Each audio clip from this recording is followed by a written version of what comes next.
प्रश्न उठता है, ये नक्सली है कौन? समाज के सबसे शांत, शहरों से दूर जंगलों में रहने वाले तथा खेतों के माध्यम से अपने जीवन यापन करने वाले वो लोग जो अपने पूर्वजों द्वारा दिए गए धरोहर को बचाने के लिए सरकार के खिलाफ हथियार बंद हो गए हैं और अंततः ये लोग नक्सली बनने पर मजबूर होते हैं। महोदय, आधुनिकीकरण के नाम पर उन गरीब आदिवासियों की जमीनों को छीन ली गई तथा उन्हें मजबूर कर दिया बंधुआ मजदूर बनने पर, किंतु आज उनकी अधिकारों की कोई बात तक नहीं करता। मन समर्पित, तन समर्पित और यह जीवन समर्पित। मैं पूछता हूँ, देश की धरती तुझे क्या दूं, क्यों दूं और किस लिए नछावर करूं अपना सब कुछ तुम पर? क्या इसलिए कि मुझे देशद्रोह जैसे शब्दों से नवाजा जाए या इसलिए कि मुझे फर्जी इनकाउंटर में मार दिया जाए? जी हां अध्यक्ष महोदय, कुछ ऐसा ही समय था जब मान्य सूबे लखन भैया सेहराबुद्दीन तथा तुलसीराम प्रजापति को फर्जी इनकाउंटर में मार दिया गया। यह कैसी विडंबना है महोदय, हमारे विपक्षी साथी द्वारा मानव अधिकार का संरक्षण किए बगैर ही राष्ट्रीय सुरक्षा की बात करते हैं।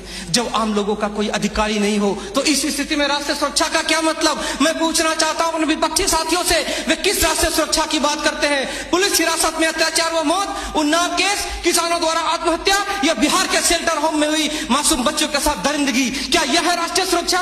राष्ट्रीय सुरक्षा का अर्थ सिर्फ सीमा की सुरक्षा नहीं बल्कि सीमा के अंदर रह रहे व्यक्तियों की सुरक्षा से भी है। अपने हक को मांगे जाने पर लोगों को नक्सली तथा आतंकवादी करार दिया जाता है तथा ये सुरक्षा देने वाले पुजारी आईपीसी की धारा 124A के तहत गिरफ्तार कर उन्हें देशद्रोह का मुकदमा चलाते हैं, फिर फर्जी इनकाउंटर में भी मार गिराते हैं। जबकि सुनील बत्रा बनाम दिल्ली प्रशासन में माननीय न्यायाधीश ने स्पष्ट किया है कि फर्जी इनकाउंटर हत्या के समान है।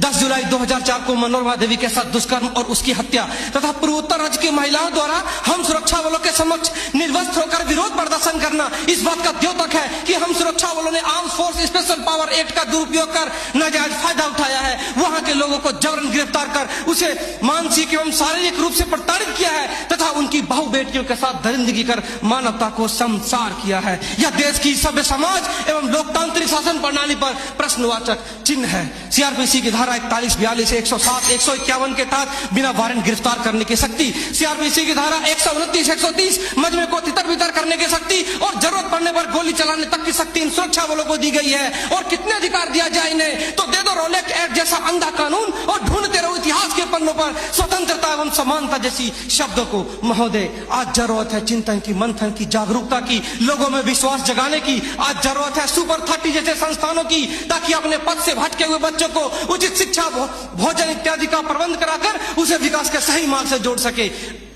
अंत में फैसला माननीय निर्णायक मंडल के पर छोड़ते हुए गुरुदेव रविन्द्रनाथ टैगोर की इन पंक्तियों के साथ मैं अपनी वाणी को विराम देना चाहूंगा कि मैं जीना चाहता हूं इंसानों की फौज के बीच में, मैं जीना चाहता हूं उगते सूरज की किरणों के बीच में, सुंदरता और सुगंध के बीच में। मेरी इच्छा है काश मिल जाए मुझे थोड़ी सी जगह इन जीने वालों के दिलों के बीच में। जय हिंद,